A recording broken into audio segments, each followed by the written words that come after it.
Hello students, કેમ છો બધા? આજના લેક્ચરમાં આપણે મોસ્ટ ઇમ્પોર્ટન્ટ ટોપિક એવો મોલિક્યુલર ઓર્બિટલ થિયરી એટલે કે MOT, જેને શોર્ટમાં MOT પણ કહેવાય છે, એ ટોપિકના વિશે આજે આપણે ચર્ચા કરવાના છીએ. તો એના પહેલાં થોડુંક આગળના લેક્ચરનું રિકેપ કરી લઈએ. તો લાસ્ટ લેક્ચરમાં આપણે જોયું હતું કે ભાઈ સંકરણ છે એ કયા કયા પ્રકારના હશે, કઈ રીતે સંકરણ થશે, કઈ કઈ કક્ષકો બનાવી શકાય આપણે કે સંકરણ કરી અને કેટલી નવી કક્ષકો બની શકે. તો એમાં અલગ અલગ સંકરણ આપણે જોયું હતું, જેમ કે SP હતું, SP2 હતું, SP3 હતું. ત્યારબાદ આ મેઇન SP વાળા સંકર કક્ષકો હતી. ત્યારબાદ ડી કક્ષકોવાળા પણ જોયા હતા, જેમ કે SP3D, SP3D2 આવી કક્ષકો છે આપણે બધી જોઈ હતી. તો એમાં આપણને ખબર છે કે ભાઈ SP કઈ રીતે બને, તો કે એક S કક્ષક અને એક P કક્ષક એનું સંયોજન થશે એટલે બનશે SP કક્ષક. એ જ રીતે SP2 જોઈએ તો એક S કક્ષક અને P કેટલી આવશે, એમાં બે કક્ષકો આવશે એટલે બનશે SP2 સંકર કક્ષકો. SP3 એ જ રીતે, અને આગળ જોઈએ તો SP3D, તો આમાં એક S કક્ષક આવશે, P આવશે 3 કક્ષકો અને એક આવશે D કક્ષક એટલે બનશે SP3D કક્ષક, અને આમાં આવશે D કક્ષક 2 આવશે. એટલે આ રીતે સંકર કક્ષકો કઈ રીતે બને છે એ આપણે ચર્ચા કરી હતી આગળના લેક્ચરમાં. તેમાં એક્ઝામ્પલની પણ વાત કરી હતી, જેમ કે SP છે તો એમાં એક્ઝામ્પલ આપ્યું હતું BeCl2. ત્યારબાદ SP2 કક્ષક હતું, એમાં એક્ઝામ્પલ હતું BeCl3. ત્યારબાદ SP3 સંકર કક્ષકો હતી, એના એક્ઝામ્પલ ઘણા બધા આપ્યા હતા, જેમ કે એક હતું CH4 એટલે કે મિથેન, એક હતું NH3 એટલે કે એમોનિયા, પછી હતું એક H2O એટલે કે પાણી. તો આ બધામાં કેવું સંકરણ હશે? આ ત્રણમાં SP3 પ્રકારનું સંકરણ હશે. ટૂંકમાં કહી દઉં તો SP3 એટલે કે જેમાં પણ ડબલ બોન્ડ આવે નહીં. SP2 તો કે એમાં ડબલ બોન્ડ આવશે, અને SP તો કે એમાં કોઈ પણ એક જગ્યાએ અથવા તો ઘણી બધી જગ્યાએ એમાં ટ્રિપલ બોન્ડ હોય છે.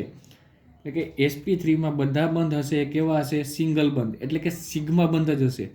અને આમાં એક સિગ્મા હશે, એક પાઈ હશે. આમાં એક સિગ્મા હશે, બે પાઈ બંધ હશે. એટલે કે ટોટલ આમાં 3 ત્રિબંધ હશે, આમાં દ્વિબંધ હશે અને આમાં સિંગલ બંધ જ હશે. ત્યારબાદ બીજા પણ ઘણા એક્ઝામ્પલ જોયા હતા, જેમ કે C2H6. આને છોકરાઓ કહેવાય ઇથેન. અને ઇથેન છે આલ્કેન કહેવાય, આલ્કેન સમૂહમાંથી આવે ઇથેન. તો ઇથેન છે એમાં કયા પ્રકારનું સંકરણ હશે? તો કે SP3 પ્રકારનું સંકરણ હશે. શું કામ? કેમ કે આની આપણે આણ્વીય રચના લખીએ કઈ રીતે હોય, તો આમાં શું છે? 2 કાર્બન છે, આ 1 અને 2, એની સાથે હાઇડ્રોજન કેટલા જોડાયેલા છે? 6. તો આ 1 2 3, આ એક કાર્બન સાથે 3 હાઇડ્રોજન. એ જ રીતે આની સાથે 1 2 અને 3, ટોટલ 6 હાઇડ્રોજન આપણે બંને કાર્બનમાં વેચી દીધા. તો આમાં જોઈએ તો આપણે બધા જ સિંગલ બંધ છે, અને જો એક બંધ હોય તો કયું આવશે? SP3 સંકૃત. જો આમાં ક્યાંય ડબલ બોન્ડ આવ્યો હોત તો SP2 આવત, જો ક્યાંય ટ્રિપલ બોન્ડ આવ્યો હોત તો SP સંકરણ આવત. તો આ વાત થઈ ગઈ SP3ની. એનું એક્ઝામ્પલ છે C2H6. હવે ત્યારબાદ બીજું એક્ઝામ્પલ જોઈએ તો C2H4. આને કહેવાય ઇથિન. શું કહેવાય આને? ઇથિન. તો આની રચના જોઈએ તો આમાં શું છે? 2 કાર્બન આમાં પણ છે, 1 અને આ 2 કાર્બન છે. હવે ત્યારબાદ હાઇડ્રોજન કેટલા છે આની પાસે? કે હાઇડ્રોજન ટોટલ 4 છે, તો એક કાર્બનના ભાગમાં 2 હાઇડ્રોજન આવવા જોઈએ. તો આ 1, આ 2, આ 1 અને આ 2, તો ટોટલ 4 હાઇડ્રોજન થઈ ગયા. પણ હજી આમાં કાર્બન છે એ કાર્બનની સંયોજકતા છે એ હજી પૂરી થઈ નથી. કેમ કે જો અહીંયા કાર્બને કેટલા બંધ બનાવેલા છે? 1 2 અને 3, ટોટલ 3 જ બંધ બનાવેલા છે. આ કાર્બને પણ આ 1 2 અને 3 બંને 3 જ બંધ બનાવેલા છે. તો પણ અષ્ટક એનું પૂરું છે નહીં. કાર્બનની સંયોજકતા કેટલી હોય? 4 સંયોજકતા હોય, પણ કાર્બન અહીંયા 3 જ બંધ બનાવેલા છે. તો હજી અહીંયા એક ડબલ બોન્ડ છે આ બંને કાર્બન વચ્ચે આવે છે. એટલા માટે જો આ એક ડબલ બોન્ડ આવ્યો એટલા માટે આનું સંકરણ એ કેવું થઈ જશે? SP2 પ્રકારનું સંકરણ થઈ જશે. ત્યારબાદ હવે જોઈએ તો એસપી પ્રકારનું સંકરણ. તો એસપીમાં એક્ઝામ્પલ હતું C2H2, આને કહેવાય ઇથાઇન. તો હવે ઇથાઇનમાં જોઈએ એની રચના કઈ રીતે હોય, તો કે આની પાસે પણ 2 કાર્બન છે, આ 1 અને આ 2. હવે એની પાસે હાઇડ્રોજન કેટલા છે, તો કે ટોટલ 2 જ હાઇડ્રોજન છે. તો એક કાર્બન, દરેક કાર્બનને આપણે એક હાઇડ્રોજન આપીએ. તો આ કાર્બન પાસે 1 હાઇડ્રોજન આવ્યો, આ કાર્બન પાસે બીજો હાઇડ્રોજન આવ્યો. તો આ રીતે થયું. હવે કાર્બનની સંયોજકતા જોઈએ તો આપણને ખબર છે કાર્બનની સંયોજકતા હોય 4, પણ અહીંયા બંધ કેટલા બને છે, તો કે આ 1 અને આ 2. આ કાર્બનનો બંધ, તો કે આ 1 અને આ 2. ટોટલ 2 જ બંધ બને છે બંને કાર્બનમાં, પણ એક કાર્બનની સંયોજકતા 4 હોય તો હજી 2 બંધ છે એ ઘટે છે. તો આમાં શું કઈ રીતે હશે, અહીંયા ટ્રિપલ બોન્ડ હશે. એટલે આ કાર્બનની સંયોજકતા હવે ગણીએ તો 1, 2, 3 અને 4. જ્યારે 4 સંયોજકતા કમ્પ્લીટ થઈ ગઈ. આ કાર્બનમાં 1, 2, 3 અને 4. આમાં પણ 4 સંયોજકતા ફૂલફિલ થઈ ગઈ. તો આ પ્રકારનું જો આમાં ટ્રિપલ બોન્ડ આવ્યો એટલે આ પ્રકારના સંકરણને કેવું સંકરણ કહેવાશે, એસપી સંકરણ. એનો મિનિંગ કે આમાં એક એસ કક્ષક અને એક પી કક્ષક એ બંનેનું સંમિશ્રણ થઈ અને સંકરણ છે એ બનશે. તો આ રીતે એસપી વાળા એક્ઝામ્પલ આપણે જોઈ લીધા. હવે એ જ રીતે થોડાક એકાદ 2 ડી કક્ષક વાળા પણ જોઈ લઈએ.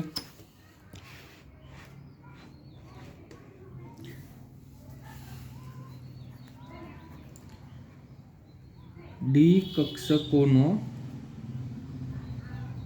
સમાવેશ કરતા તત્વોનું સંકરણ. તો એમાં આપણે જોયું હતું કે ભાઈ 3s 3p 3d 2 સંકરણ થતા હતા, 2 ટાઈપના સંકરણ. એક સંકરણ હતું 3s 3p અને 3d. ત્યારબાદ બીજું સંકરણ હતું 3d 4s 4p. આ 3d છે ને એ આ બંને સાથે તો સંકરણ કરે, પણ 4s અને 4p સાથે, 4s અને 4p સાથે ત્યાં પણ સંકરણ કરી શકે છે. શું કામ? કેમ કે એની ઉર્જા છે ને એ લગભગ સમાન જ હોય, બહુ જાજો એવો કંઈ ડિફરન્સ હોય નહીં. એટલા માટે 3d છે એ 4s અને 4p સાથે પણ સંકરણ છે એ કરી શકે.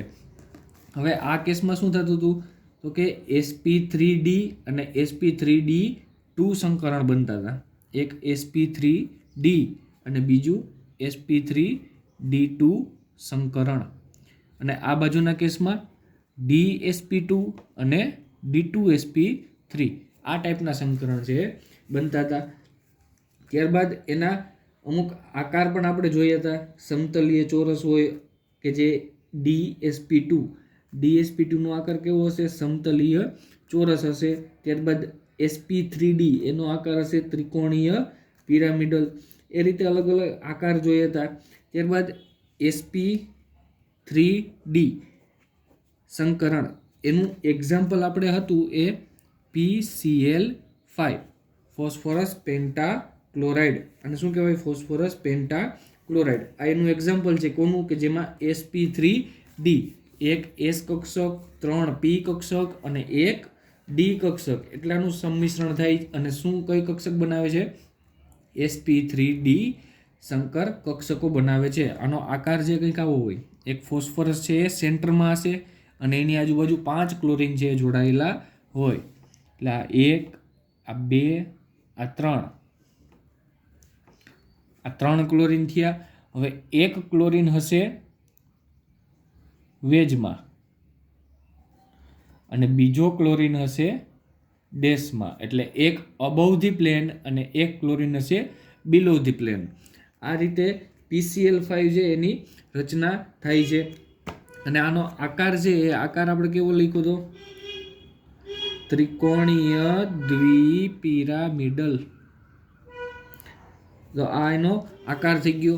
ત્યારબાદ sp3d2 સંકરણ. તો એમાં આપણે એક્ઝામ્પલ જોયું હતું SF6 નું. તો SF6 કયા ટાઈપનું સંકરણ થશે, એમાં sp3d2 ટાઈપનું. એક s 3p અને 2 d કક્ષકોનું સંમિશ્રણ થઈ અને જે સંકરણ બને એને કહેવાય sp3d2 અને એનું એક્ઝામ્પલ છે SF6. SF6 માં સેન્ટ્રલ એટમ હશે એક સલ્ફર, તો આ એક સલ્ફર સેન્ટ્રલ એટમ, એની આજુબાજુમાં 6 ફ્લોરિન છે જોડવાના છે. આ એક, આ બે ફ્લોરિન થયા. હવે 2 ફ્લોરિન હશે એ વેજમાં હશે, એટલે કે અબોવ ધી પ્લેન હશે.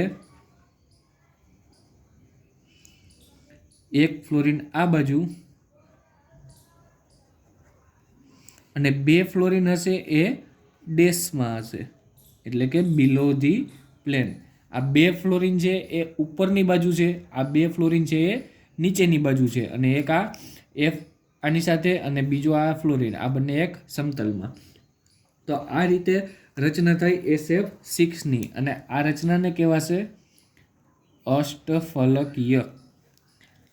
એટલે આ આપણે જોઈ લીધા ડી કક્ષકોવાળા છે એ ડી કક્ષકોવાળા સંકરણ હતા, અમુક જે તત્વો કે જેમાં ડી કક્ષકોનો સમાવેશ થતો હતો, એનું પણ રિવિઝન ફટાફટ થઈ ગયું. હવે આપણે ચાલુ કરીએ છીએ આણ્વીય કક્ષકવાદ, એટલે કે મોલેક્યુલર ઓર્બિટલ થિયરી.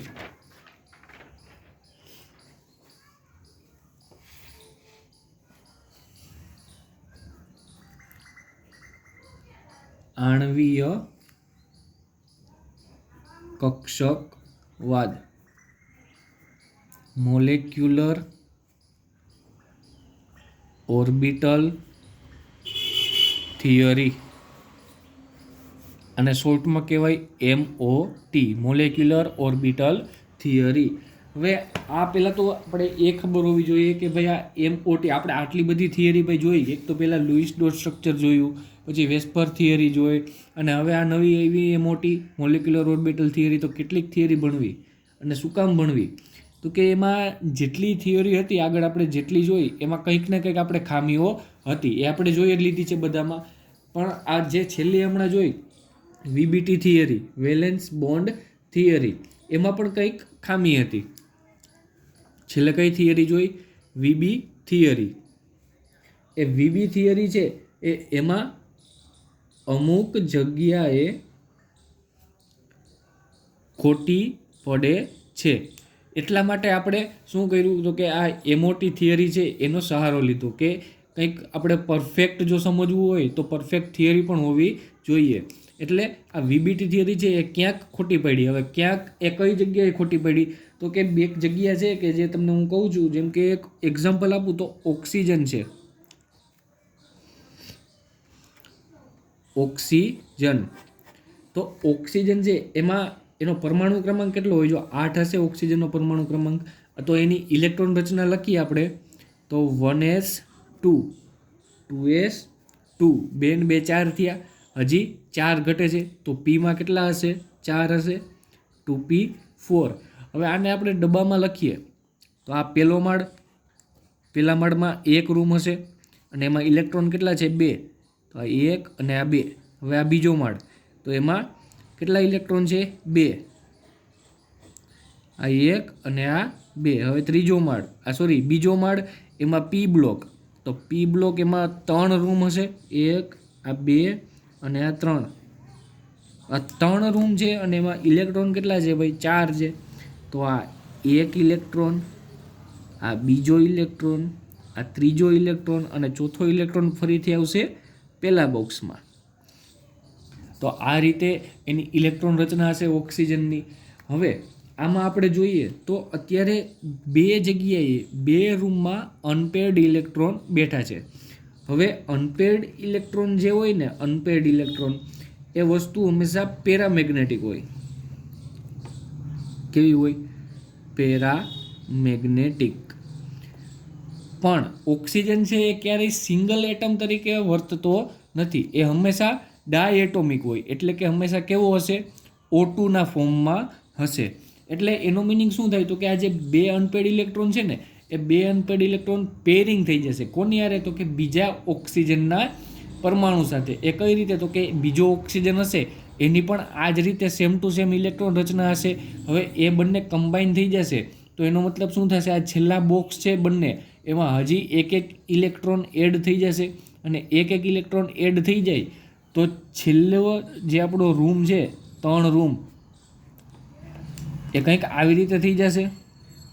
જો આમાં તો 2 ઇલેક્ટ્રોન હતા જ, આ બંનેમાં એક એક ઇલેક્ટ્રોન એડ થયા કેમ કે એમાં જગ્યા હતી, તો આ બની ગયું ફૂલફિલ ઓર્બિટલ, એટલે કે આનું જે પી ઓર્બિટલ છે એ આખી ભરાઈ ગઈ છે. તો આમાં જેમાં એક કોઈ અનપેડ ઇલેક્ટ્રોન ના હોય, તો જો આમાં કોઈ અનપેડ ઇલેક્ટ્રોન નથી, એટલે કે એ કોઈ સિંગલ ઇલેક્ટ્રોન નથી બેઠો, આમાં 2 ઇલેક્ટ્રોન છે એ અનપેડ છે. જેમાં અનપેડ ઇલેક્ટ્રોન હોય ને એને પેરામેગ્નેટિક કહેવાય, અને જેમાં એક પણ અનપેડ ઇલેક્ટ્રોન ના હોય એને કહેવાય ડાયામેગ્નેટિક. સમજાણું? જેમાં એક કોઈ અનપેડ ઇલેક્ટ્રોન હોય તો એને કહેવાશે પેરામેગ્નેટિક, અને જેમાં એક પણ અનપેડ ઇલેક્ટ્રોન ના હોય એને કહેવાય ડાયામેગ્નેટિક. તો હવે પેરામેગ્નેટિક અને ડાયામેગ્નેટિક એ કોને કહેવાય? તો કે આ જે પેરામેગ્નેટિક હશે ને એ ચુંબકીય અપાકર્ષણ ધરાવતા હોય છે. ચુંબકીય અપાકર્ષણ, ચુંબકીય અપાકર્ષણ એટલે કે આને તમે કોઈ ચુંબકીય ક્ષેત્ર આપો તો એને આ અપાકર્ષિત કરશે. કોણ? તો કે આ જે અનપેડ ઇલેક્ટ્રોન વાળી સ્પીસીઝ હોય ને એ. શું કામ? કેમ કે એમાં અનપેડ ઇલેક્ટ્રોન છે અને એ કેવું છે? પેરામેગ્નેટિક છે.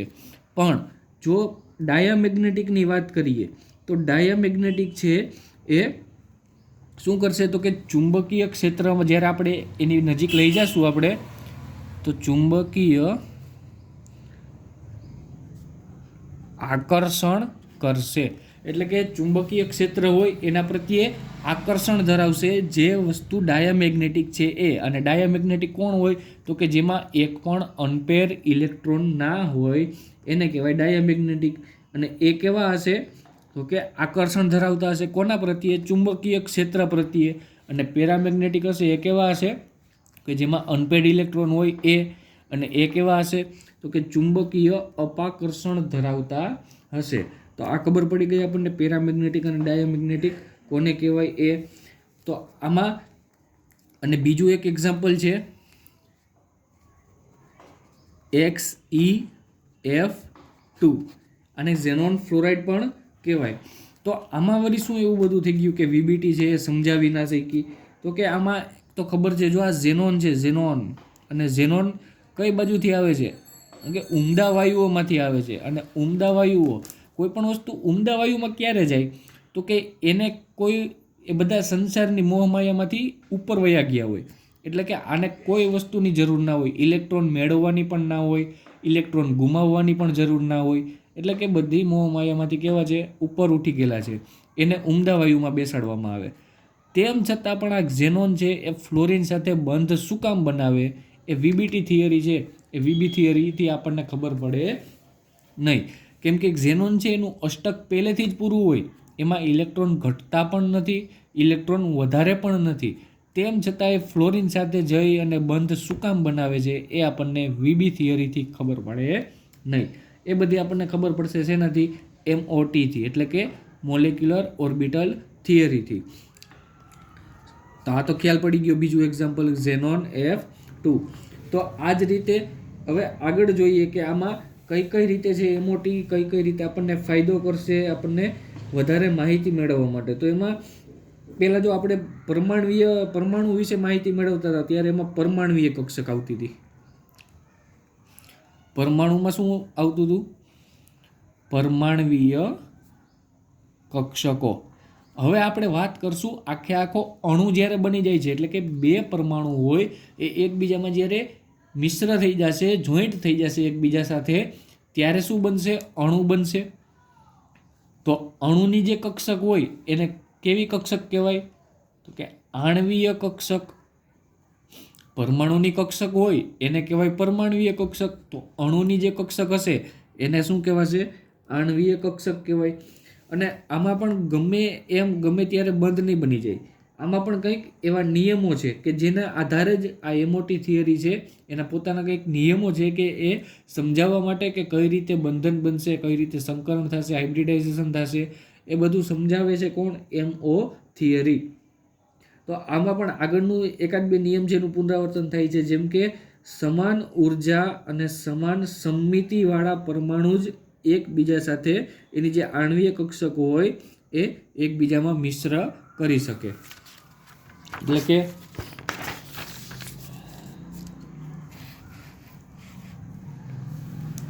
શું કહું છું, જો સમાન ઉર્જા અને સમાન સમમિતિવાળા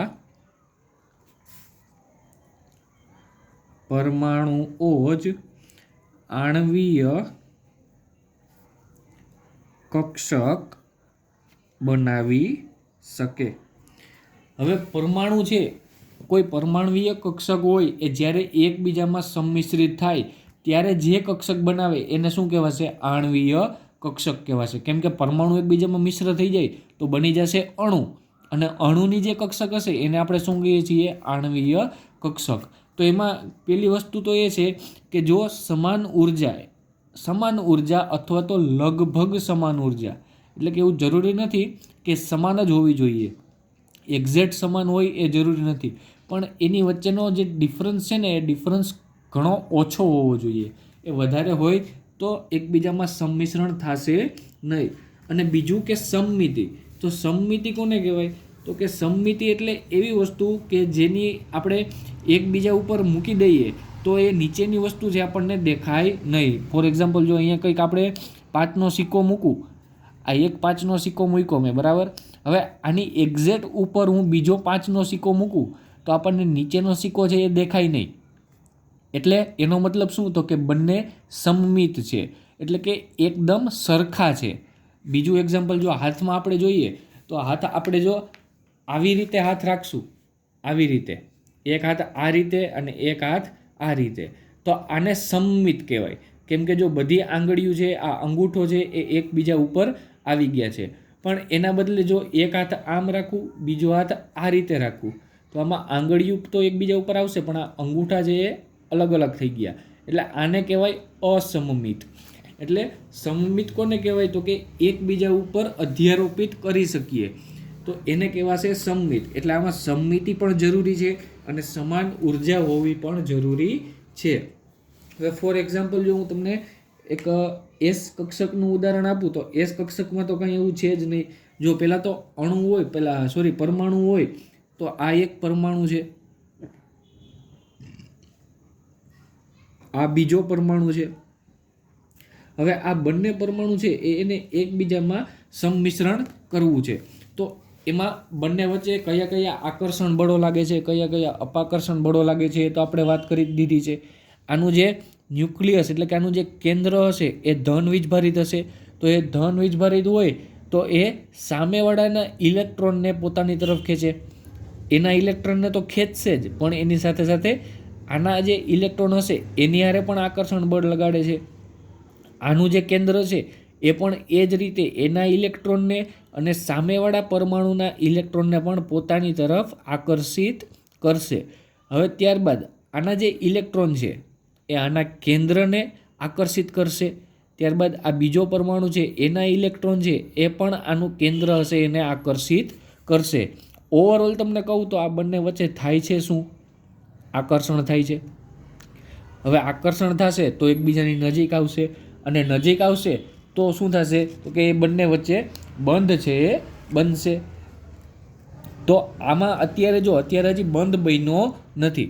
તો આ બંને શું છે? એક ઇન્ડિવિડ્યુઅલ પરમાણુઓ છે, એટલે કે એટમ છે. તો હવે આમાં શું થાય?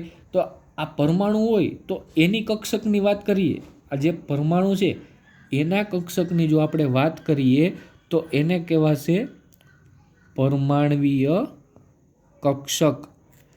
પણ જ્યારે આ બંને પરમાણુ છે એ એકબીજામાં મિશ્ર થઈ જાય અને પછી જો એની વચ્ચે બંધ બની જાય, સંકરણ થઈ જાય, અને આ રીતે જે બંધ બની જાય છે ત્યારે આ જે બંધ બની ગયા પછી આ શું બની ગયો? અણુ બની ગયો. તો આની કક્ષકની જો આપણે વાત કરતા હોય તો એ કક્ષકને શું કહેશું આપણે? આણ્વીય કક્ષક. કેમ કે આપણે વાત શેની કરીએ છીએ? અણુની. તો એની કક્ષક હોય એને શું કહેવાય?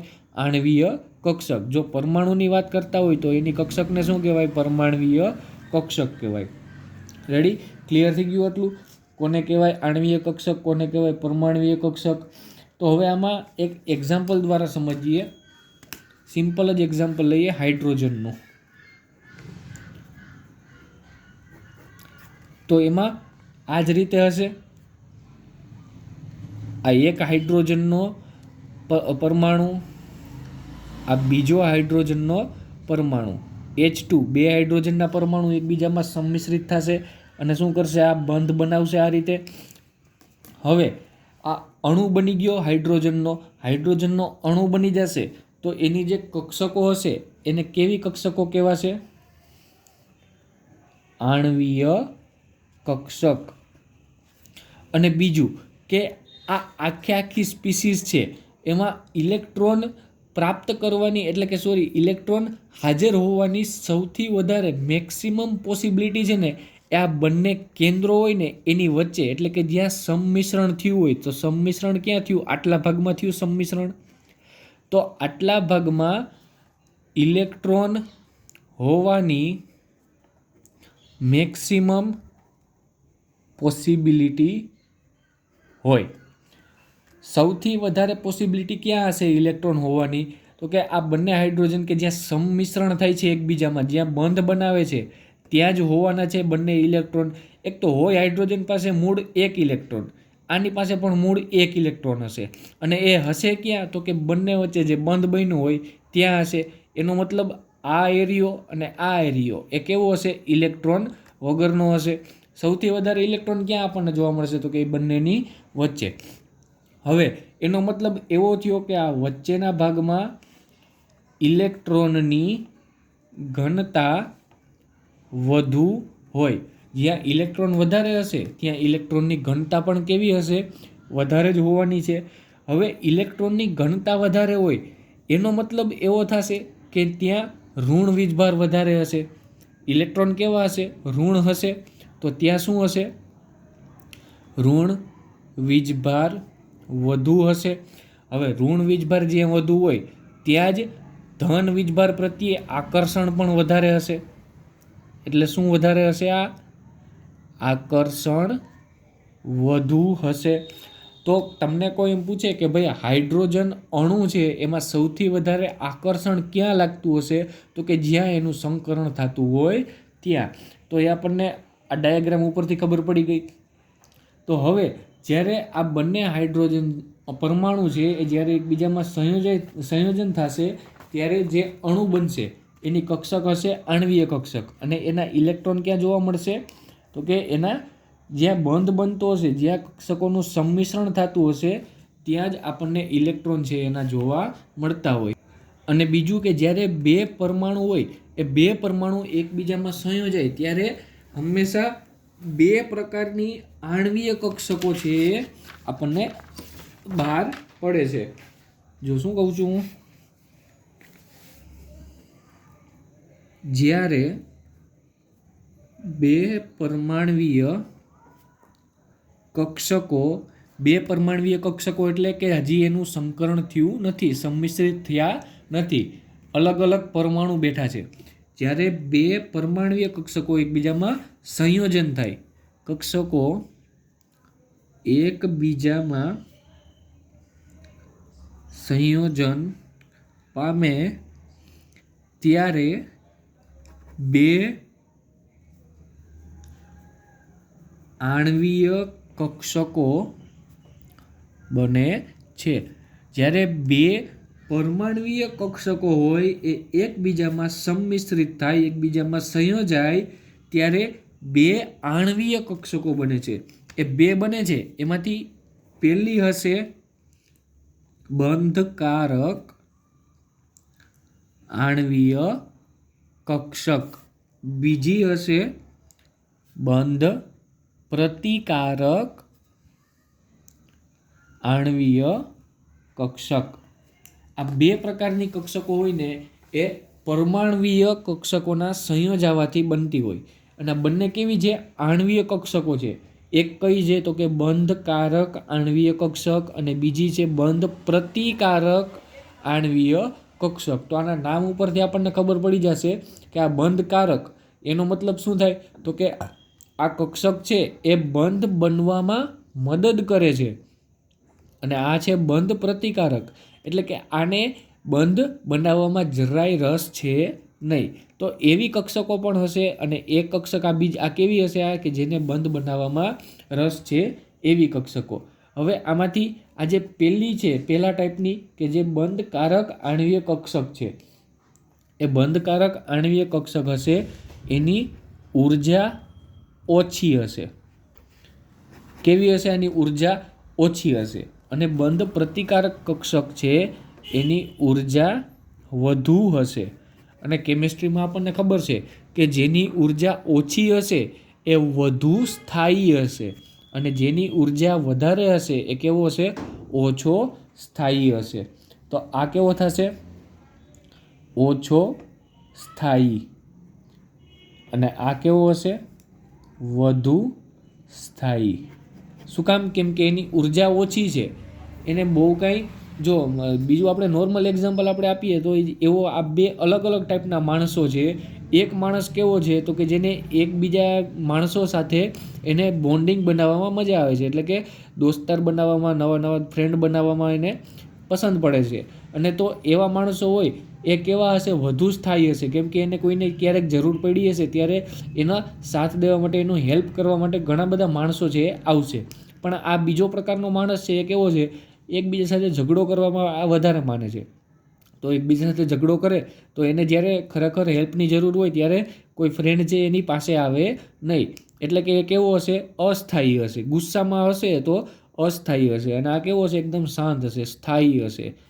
તો એટલે આ બે પ્રકારના કક્ષકો બને છે. એક તો બંધકારક આણ્વીય કક્ષક અને એક બંધ પ્રતિકારક આણ્વીય કક્ષક. તો આ બંને બને છે કઈ રીતે? તો કે જ્યારે આપણે ઇલેક્ટ્રોનની વાત કરીએ તો ઇલેક્ટ્રોનમાં આપણને ખબર છે, જો આપણે એનો તરંગ સ્વભાવ લઈએ, જો આપણે ઇલેક્ટ્રોનનો તરંગ સ્વભાવ લઈએ તો તરંગ કેવી હોય? જો આવી હોય કંઈક. આ તરંગ છે એ આ રીતે મૂવમેન્ટ કરતી હોય, ઉપર નીચે. આ રીતે તરંગ છે એની ડાયરેક્શન હોય, કાંઈ એમ સીધી તો આવેલી ન જતી હોય. પણ આ પેલી જે કક્ષક છે ને એ કઈ રીતે બને ને એ તમને કહું છું. જો આ પેલી કક્ષક છે ને બંધ કારક આણ્વીય કક્ષક, તો એના માટે જો બે પરમાણુ છે એ એકબીજામાં જ્યારે સંમિશ્રિત થતા હોય ત્યારે એનું સબસ્ટ્રેશન થશે. સબસ્ટ્રેશન એટલે જ્યારે એકબીજામાં સંમિશ્રિત થાય, એકબીજામાં સંયોજાય ત્યારે એનું સંમિશ્રણ થઈ જશે એકબીજામાં, અને આવો કંઈક એનું સંમિશ્રિત થઈ અને આકાર પ્રાપ્ત કરશે.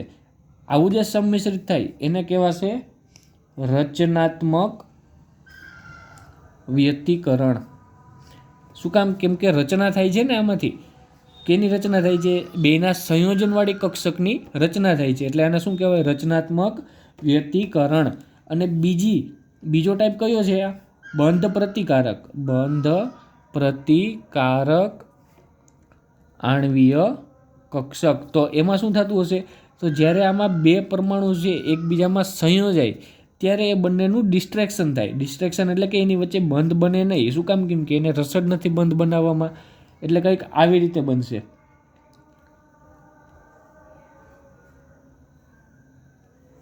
આવી રીતે બંને વચ્ચે કંઈ છે જ નહીં. જો અહીંયા ઇલેક્ટ્રોન છે જ નહીં. શું કામ? કેમ કે આપણને ખબર છે ઇલેક્ટ્રોન ક્યાં હશે? તો કે જ્યાં બંધ બનતો હોય ને ત્યાં ઇલેક્ટ્રોન હોય. તો જ્યાં બંધ ના બનતો હોય ત્યાં ઇલેક્ટ્રોન હોવાનો કોઈ પ્રશ્ન છે જ નહીં. એટલે અહીંયા શું હશે? આ ખાલી જગ્યા હશે કે જ્યાં ઇલેક્ટ્રોન હશે જ નહીં. અને જ્યાં ઇલેક્ટ્રોન જોવા ન મળે તે સ્પેસને શું કહેવાય? નોડલ સ્પેસ કહેવાય, અથવા તો નોડલ સમતલ કહેવાય, કે જ્યાં ઇલેક્ટ્રોનની પોસિબિલિટી જરાય છે જ નહીં, ઇલેક્ટ્રોન હશે જ નહીં. ક્યાં નહીં હોય? બંધ પ્રતિકારક આણ્વીય કક્ષકમાં આ બે પરમાણુઓની વચ્ચે ઇલેક્ટ્રોન હશે જ નહીં. ઇલેક્ટ્રોન જોવા ક્યાં મળશે? બંધકારક આણ્વીય કક્ષકો હશે એની વચ્ચે જ ઇલેક્ટ્રોન છે જોવા મળશે. અને આ વિભંજક કહેવાય. વિભંજક વ્યતિકરણ. એટલે કે વિભંજક એટલે તોડી નાખવું અને રચનાત્મક એટલે કે રચના કરવી. શેની રચના થાય છે? તો કે આણ્વીય કક્ષકની. અને આમાં રચના થતી નથી, ઉલટાનું શું થાય છે? વિભંજન થાય છે. એટલે કે આમાં ઇલેક્ટ્રોન તો ક્યાંય વચ્ચે આપણને જોવા મળશે જ નહીં. તો અહીંયા હું તમને કહું કે આ ઇલેક્ટ્રોન છે એ કઈ રીતે એડપ્ટ થાય છે. જો આમાં શું થાય છે? રચનાત્મક એટલે આ બે આણ્વીય કક્ષકો છે, આ બે પરમાણ્વીય કક્ષકો છે એકબીજામાં મિશ્ર થઈ અને આણ્વીય કક્ષકો છે એ બને છે. તો એક તરંગ છે એ આ રીતે જાય છે. હવે માની લો કે બીજી તરંગ છે એ એની નીચે આ જેમ જાય છે સેમ ટુ સેમ એ જ રીતે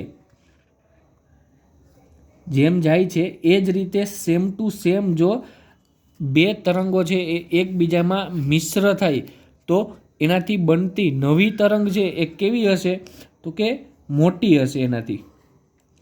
કેમ કે આ બંને કેવી થઈ જાય છે? એકબીજામાં એડઅપ થઈ જાય છે. અને એનાથી ઉલટું આમાં જો આપણે વ્યતિકરણ, આ વિભંજક વ્યતિકરણની વાત કરું તમને, તો એમાં ડિસ્ટ્રેક્શન થાય છે. તો ડિસ્ટ્રેક્શન કઈ રીતે? તો કે જો આ એક તરંગ છે આ રીતે પહેલાં ઉપર જાય છે, પછી નીચે, પછી ઉપર અને પછી નીચે અને ફરીથી ઉપર જાય છે. રેડી?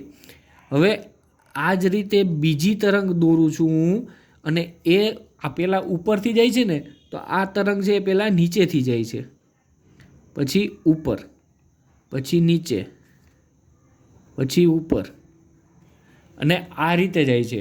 તો આ બંને તરંગ છે જ્યારે એકબીજામાં એડઅપ થશે ને ત્યારે એકબીજાને કેન્સલ આઉટ કરી નાખશે. શું કરી નાખશે? કેન્સલ આઉટ કરી નાખશે. તો આને કેવું વ્યતિકરણ કહેવાશે? આની જે ફાઇનલ તરંગ હશે ને એ ફાઇનલ તરંગ હશે જ નહીં ખરેખર, એમણે આ જ રીતે હશે ખાલી. કેમ કે આ બંને છે એકબીજાને કેન્સલ આઉટ કરી નાખે. અને ઓમાં શું થતું હતું? જો આ જો અહીંયા માની લો કે આ ઉપરથી ચાલુ કરીએ આપણે, આ એક, આ બે, આ ત્રણ, આ રીતે ઉપરથી ચાલુ કરીએ તો બીજી તરંગ પણ આ જ રીતે જતી હતી, ઉપરથી જ ચાલુ થતી હતી. આ એક, બે અને ત્રણ, એટલે કે આ જેમ સેમ ટુ સેમ છે એ જ રીતે બીજી તરંગ પણ હતી અને એ બંનેમાં એકબીજામાં એડઅપ થઈ જતી હતી અને મોટી તરંગ છે એ બનતી હતી. તો આ રીતે એડઅપ થશે અને આ રીતે સબસ્ટ્રેક્ટ એટલે કે માઇનસ થશે. અને આ જેમાં એડ થાય એટલે કે એકબીજામાં મિશ્ર થઈ જાય એને કેવું વ્યતિકરણ કહેવાશે? રચનાત્મક વ્યતિકરણ. અને એકબીજાને કેન્સલ આઉટ કરે છે એને કહેવાશે વિભંજક વ્યતિકરણ. તો આ બે ટાઈપના વ્યતિકરણ થઈ ગયા. અને જે રચનાત્મક વ્યતિકરણ છે એ રચનાત્મક વ્યતિકરણમાંથી કયા ટાઈપની આણ્વીય કક્ષક બને છે? તો કે બંધકારક આણ્વીય કક્ષક મળે છે. અને જે વિભંજક વ્યતિકરણ છે તેમાંથી અબંધકારક આણ્વીય કક્ષક બને છે. તો આ બેઝિક માહિતી હતી કે જે ક્યાંય તમને ટેક્સ્ટબુકમાં જોવા નહીં મળે. તો આ ધ્યાનથી જોજો કે કઈ રીતે બંધકારક આણ્વીય કક્ષક મળે છે, કઈ રીતે બંધ પ્રતિકારક આણ્વીય કક્ષકો છે એ મળે છે. આમાં થશે એકબીજાનું ડિસ્ટ્રેક્શન અને આમાં થશે એકબીજાનું કન્સ્ટ્રક્શન. એટલે આ આપણને ખ્યાલ પડી ગયો કે કઈ રીતે આણ્વીય કક્ષક છે એકબીજામાં એડઅપ થાય છે, કઈ રીતે માઇનસ થાય છે. તો હવે આગળ જોઈએ તો આણ્વીય કક્ષકોની રચના અને પરમાણ્વીય કક્ષકોનું રેખીય સંગઠન, એ ટોપિક આપણે ચાલુ કરીએ.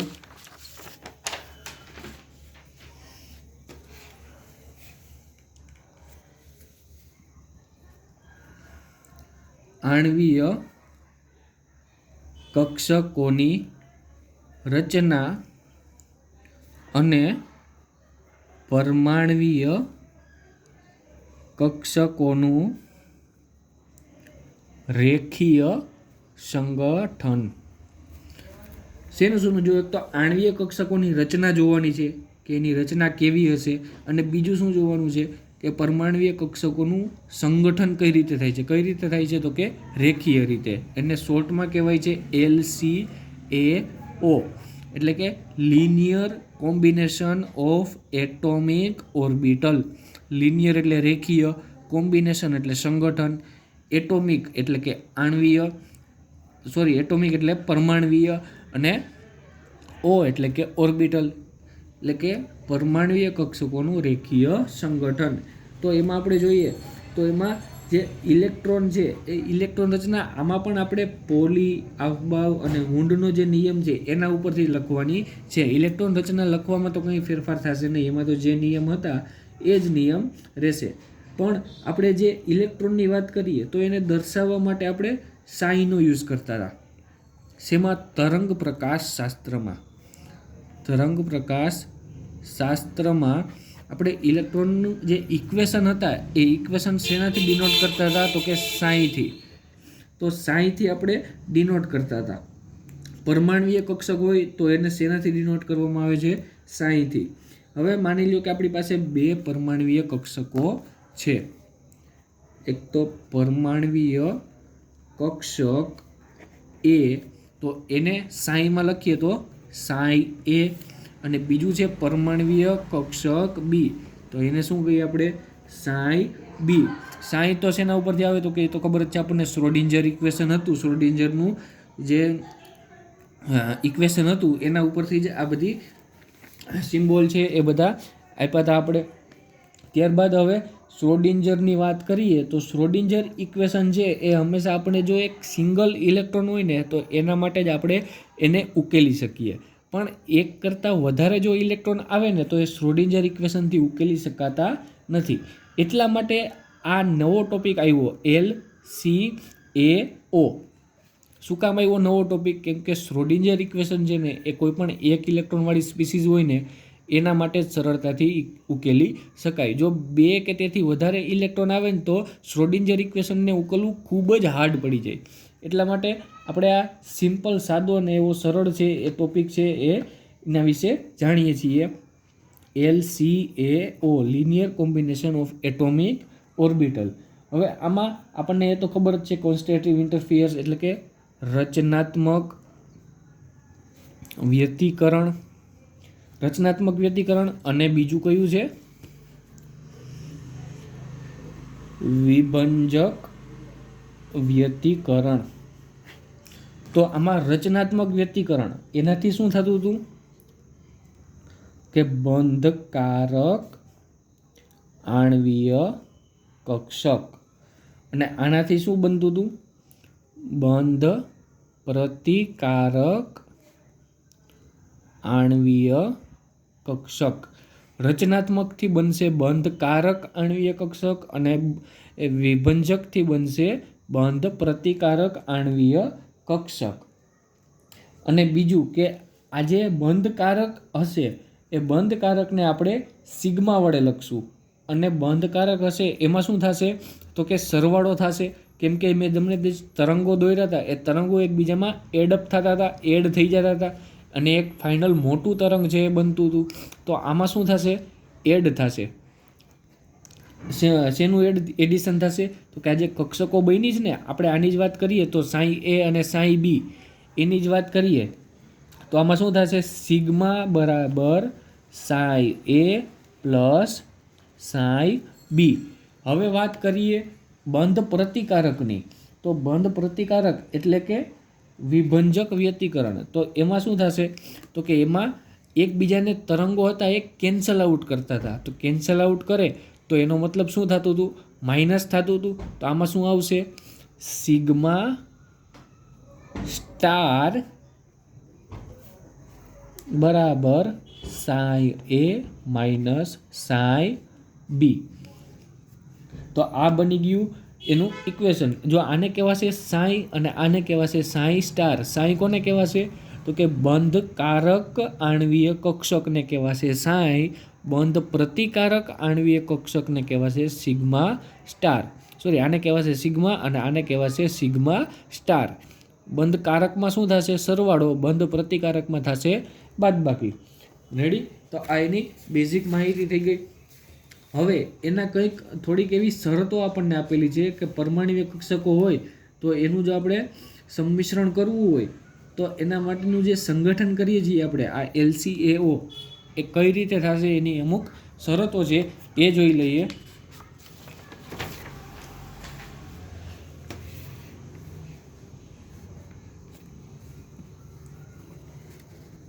પરમાણ્વીય કક્ષકોના સંગઠનની શરતો. કઈ કઈ શરત છે એ આપણે જોઈ લઈએ હવે. તો એમાંથી પહેલી શરત છે કે જે પરમાણ્વીય કક્ષકોનું સંયોજન થવાનું હોય એની ઉર્જા છે એ સમાન અથવા તો લગભગ સમાન હોવી જોઈએ. પહેલી શું છે શરત? તો કે ઉર્જા સમાન હોવી જોઈએ. સમાન અથવા તો લગભગ સમાન. કોની ઉર્જા? તો કે જે પરમાણ્વીય કક્ષકોનું સંમિશ્રણ થવાનું છે, સંયોજન થવાનું છે એ કક્ષકોની વાત થાય છે. એટલે કે જો 1s ની સંયોજાવાની વાત થતી હોય તો 1s છે એ બીજા 1s સાથે જ સંયોજન કરી શકશે. 1s છે એ 2s સાથે નહીં સંયોજન કરી શકે. શું કામ? કેમ કે 1s અને 2s આ બંનેની એનર્જીમાં ઘણો બધો ડિફરન્સ હશે. એટલે આની ઉર્જા છે એ કેવી હશે? સમાન હશે. અને આની ઉર્જા હશે એ કેવી હશે? અલગ અલગ હશે. એની વચ્ચે ઘણો બધો ડિફરન્સ હશે 1s અને 2s વચ્ચે. તો આ એની પહેલી શરત થઈ ગઈ. હવે બીજી શરત તો કે સંયોજન થતું હોય પરમાણ્વીય કક્ષકોનું અને આણ્વીય અક્ષ પર જે સરખી સમમિતિ હોય ને એનું જ સંયોજન થશે. બીજું શું હતું આપણું નિયમ? તો કે સરખી સમમિતિ. તો સરખી સમમિતિ હોવું જરૂરી છે તો જ એકબીજામાં છે એ સંમિશ્રણ થશે, સરખું સંમિશ્રણ થશે. તો એમાં પેલા 1s ની વાત કરીએ. સમમિતિ એટલે તો તમને ખબર જ છે, એકબીજા ઉપર અધ્યારોપિત કરી શકીએ. તો સમમિતિમાં જો 1s ની વાત કરીએ આપણે તો 1s s ઓર્બિટલનો આકાર તો આપણને ખબર જ છે કેવો છે? રાઉન્ડ શેપનો હોય. તો રાઉન્ડ શેપનો હોય તો આની ઉપર બીજી s ઓર્બિટલ રાખી દઈએ તો એકબીજા ઉપર સમમિત જ થવાની છે, કેમ કે બેયનો આકાર કેવો હોય? સરખો જ હોય. તો એટલે 1s માં તો કાંઈ જોવા પડે એમ કાંઈ છે નહીં. પણ જ્યારે p કક્ષકની વાત કરીએ તો pમાં 3 પ્રકારની હશે. એક px, py અને pz. આ 3 પ્રકારની p કક્ષકો હોય. ત્રણનો આકાર કેવો હશે? અલગ અલગ હશે. એકનો આકાર કંઈક આવો હોય, એકનો આકાર આવી રીતે હશે, એક હશે એનો આકાર આવો હશે. આ બધી p કક્ષકો જ છે. તો આમાં 3 p કક્ષકો છે એનો આકાર કેવો હોય? અલગ અલગ જોવા મળે છે. તો આમાંથી સંમિશ્રણ ક્યાં થશે? તો કે એકબીજામાં જે અધ્યારોપિત થઈ શકે આનું સંમિશ્રણ છે એ આના ઉપર નહીં થઈ શકે, આનું સંમિશ્રણ આના ઉપર નહીં થઈ શકે. કેમ કે આને આની ઉપર રાખીએ તો એક આમ જશે, એક આમ જશે, એકબીજા ઉપર અધ્યારોપિત થતી નથી. તો એનો મતલબ શું થશે કે જે આપણે સમમિતિની વાત કરીએ તો 2px વાળી જે કક્ષકો હશે એ કોની સાથે સંમિશ્રણ કરી શકશે? ખાલી 2px સાથે જ. py વાળી કક્ષકો હોય એ ખાલી py વાળી કક્ષકો સાથે જ સંમિશ્રણ કરી શકે. pz વાળી કક્ષકો હોય એ pz વાળી કક્ષકો સાથે જ સંમિશ્રણ કરી શકે. તો આ વાત થઈ ગઈ સમમિતિની. હવે ત્યારબાદ આવે છે ત્રીજી શરત. અને ત્રીજી શરતમાં જોઈએ તો એમાં શું છે? તો કે જે અધ્યારોપિત થાય છે એ કક્ષકો છે એ એકબીજા ઉપર મહત્તમ અધ્યારોપિત થવી જોઈએ. મહત્તમ માત્રામાં સંમિશ્રણ થવું જોઈએ. તો એ તો સિમ્પલ જ વસ્તુ છે. જેમ સંમિશ્રણ વધારે હશે એમ આપણને વધારે મજબૂત, વધારે સારી રીતે આપણે શું કરી શકીએ? એનું કક્ષકો છે એને બનાવી શકીએ. તો આ એની થઈ ગઈ ત્રીજી શરત. હવે ત્યારબાદ આવે છે નેક્સ્ટ ટોપિક આપણો આણ્વીય કક્ષકના પ્રકારો. કે કયા કયા પ્રકારો છે આણ્વીય કક્ષકોના? આણ્વીય કક્ષકોના પ્રકાર. તો એમાં આણ્વીય કક્ષકો છે એના મેઇન આપણે 3 પ્રકાર, એને 3 રીતે આપણે એને ચિહ્નિત કરીએ છીએ. આણ્વીય કક્ષકોને એક તો સિગ્મા વડે, પછી પાઈ વડે અને પછી ડેલ્ટા વડે ચિહ્નિત કરીએ છીએ. કઈ કઈ રીતે? એક તો સિગ્મા વડે, એક પાઈ વડે અને એક ડેલ્ટા વડે ચિહ્નિત કરીએ છીએ. એમાં અત્યારે આપણે સિગ્મા અને પાઈ બેનું જ કામ છે. તો એમાંથી સિગ્મા, તો સિગ્માની વાત કરીએ તો સિગ્મા કોને કહેવાશે? તો કે જે સમમિત હોય, અને પાઈ તો કે સમમિત ન હોય. સમમિત હોય તો એને શું કહેવાશે? સિગ્મા. અને જો અસમમિત હોય તો એને કહેવાશે પાઈ.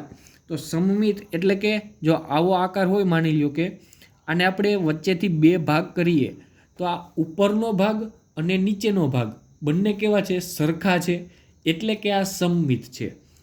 બીજા શબ્દોમાં કહું તો અસમમિત કોને કહેવાય? તો કે આ ઉપરનો ભાગ છે, આ નીચેનો ભાગ છે. ઉપરનો ભાગ પ્લસ છે, નીચેનો ભાગ માઇનસ છે. એને આપણે વચ્ચેથી બે ભાગ કરીએ તો આ ઉપરનો ભાગ અને નીચેનો ભાગ દેખાવમાં ભલે સમાન હોય પણ એના ચાર્જ કેવા છે? અલગ અલગ છે. એટલે કે ઉપરનો પોઝિટિવ છે, નીચેનો નેગેટિવ છે. તો એટલે આને શું કહેવાશે? અસમમિત કહેવાશે.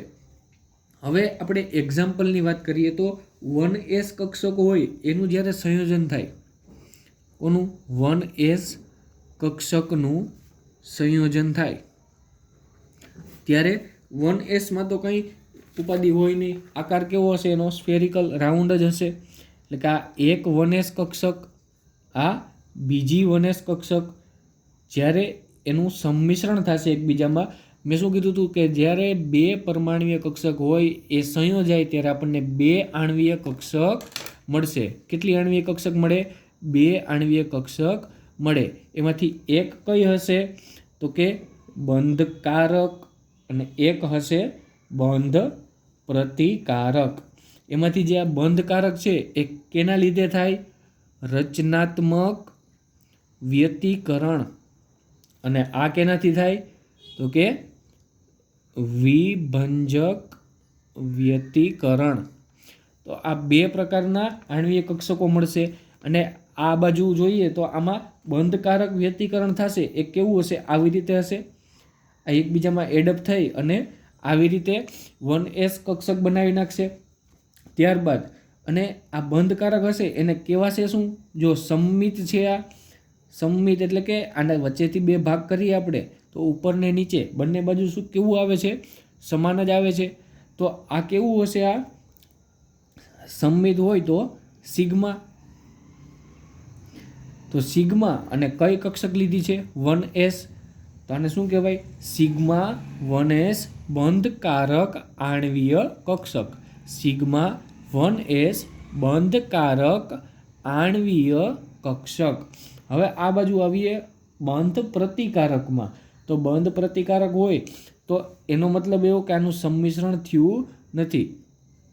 એટલે કે આવી રીતે હશે. અને આમાં એક હશે પ્લસ અને એક હશે માઇનસ. તો આમાં વચ્ચેથી ભાગ કરીએ તો આમાં એક બાજુનો ભાગ પ્લસ છે, એક બાજુનો ભાગ માઇનસ છે. એટલે કે આ કેવું છે? અસમમિત થશે. અને અસમમિત થશે. અને બીજું કે આ કેવા પ્રકારનું છે? જો વિભંજક છે. અને વિભંજક હોય કેવું હોય? બંધ પ્રતિકારક. અને બંધ પ્રતિકારક જે વસ્તુ હશે એને આપણે સિગ્મા સ્ટાર વડે દર્શાવીએ છીએ. બંધકારક જો સિગ્માની વાત કરીએ તો બંધકારકને સિગ્મા, બંધ પ્રતિકારકને સિગ્મા સ્ટાર. અને કઈ કક્ષક છે? 1s. તો સિગ્મા સ્ટાર 1s બંધ પ્રતિકારક આણ્વીય કક્ષક કહેવાશે. તો આ વાત થઈ ગઈ 1s ની. હવે આ જ રીતે 2s કક્ષકની વાત કરીએ તો એમાં પણ આ જ રીતે બે કક્ષકોનું સંમિશ્રણ થઈ અને એક જશે બંધ કારક આણ્વીય કક્ષક અને બીજું જશે બંધ પ્રતિકારક. આ હશે રચનાત્મક અને આ હશે વિભંજક. આ હશે બંધ કારક અને આ બંધ પ્રતિકારક. તો આનાથી જે કક્ષક બનશે તો આ બાજુ કઈ બનશે? સિગ્મા 2s બંધકારક આણ્વીય કક્ષક. અને આ બાજુ બનશે સિગ્મા સ્ટાર હશે બંધ પ્રતિકારક સિગ્મા સ્ટાર 2s 2s કક્ષકની વાત કરીએ છીએ તો સિગ્મા સ્ટાર 2s બંધ પ્રતિકારક આણ્વીય કક્ષક. તો આ વાત થઈ ગઈ એસ કક્ષકની. હવે પી કક્ષકનું એક્ઝામ્પલ આપી દઈએ એક.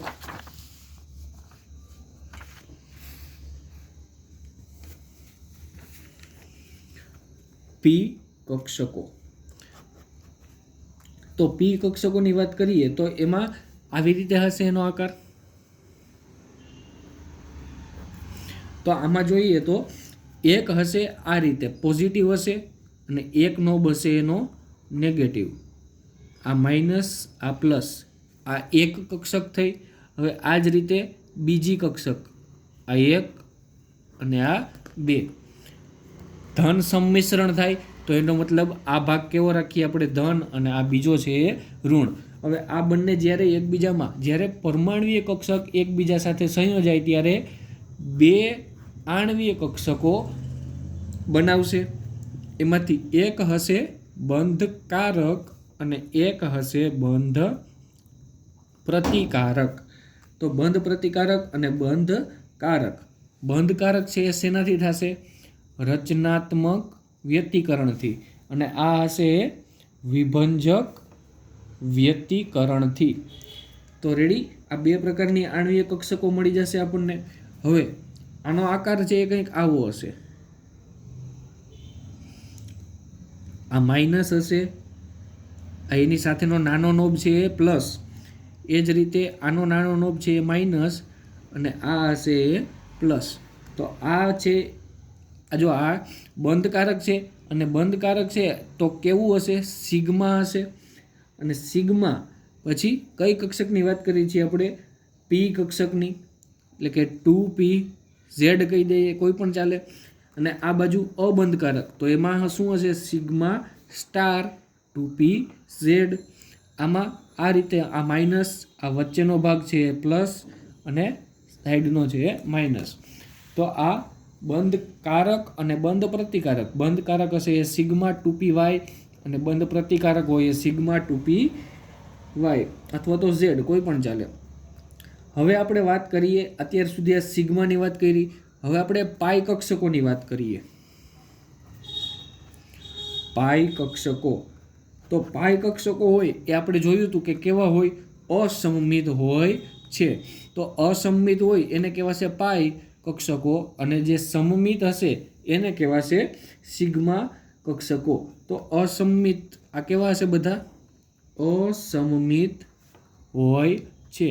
તો અસમમિત હોય તો એનો મતલબ એવો કે એસ કક્ષક હોય ને, એસ કક્ષક એ ક્યારેય એમાં આ પાઈ પ્રકારની કક્ષકો બનશે નહીં. શું કામ? કેમ કે એસ કક્ષકો હોય એનો આકાર રાઉન્ડ શેપનો હોય અને આનું જ્યારે અધ્યારોપિત થાય એટલે કે બીજું એસ કક્ષક આની ઉપર આવે તો એ તો સમમિત છે. તો સમમિતમાં તો સિગ્મા બને છે, પાઈ શેમાં બને છે? અસમમિતમાં.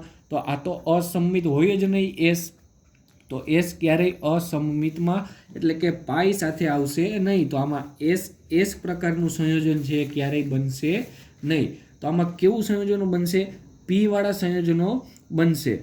અને એમાં પણ કેવા? તો કે પી એક્સ છે એ પી વાય સાથે, પી વાય છે એ પી ઝેડ સાથે, એ રીતે અલગ અલગ પ્રકારના સંમિશ્રણો છે એ બનાવી શકીએ આપણે.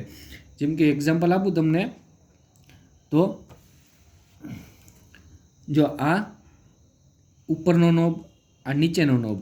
ઉપરનો છે એ પોઝિટિવ, નીચે નેગેટિવ. એ જ રીતે આ બીજો પરમાણુ, એમાં પણ ઉપર પોઝિટિવ નીચે નેગેટિવ. તો આ બંને જ્યારે એકબીજામાં બે પરમાણ્વીય કક્ષકો એકબીજામાં સંયોજન થશે ત્યારે બે પ્રકારની આણ્વીય કક્ષકો બનશે.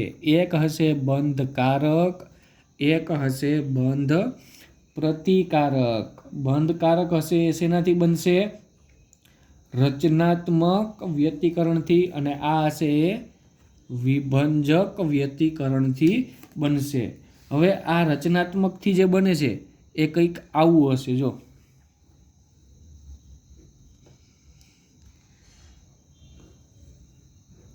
અને ઉપર શું છે? પ્લસ છે અને એક બાજુ માઇનસ. પ્લસ અને માઇનસ અને પ્લસ. આ પ્લસ માઇનસ, માઇનસ પ્લસ, આ રીતે બનશે. અને આ બંને કેવા છે? જો અસમમિત છે. ઉપરનો ભાગ પોઝિટિવ છે તો નીચેનો ભાગ નેગેટિવ છે. ઉપરનો ભાગ નેગેટિવ છે તો નીચેનો ભાગ પોઝિટિવ છે. એટલે આ કેવું છે?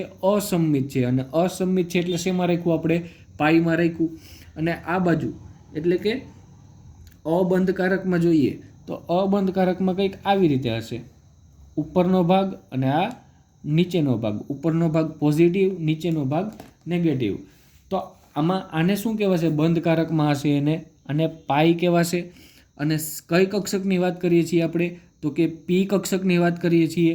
તો પાઈ 2p એક્સ કક્ષક કોઈ પણ લઈ લ્યો, Y 2p Y 2p Z કોઈ પણ ચાલે.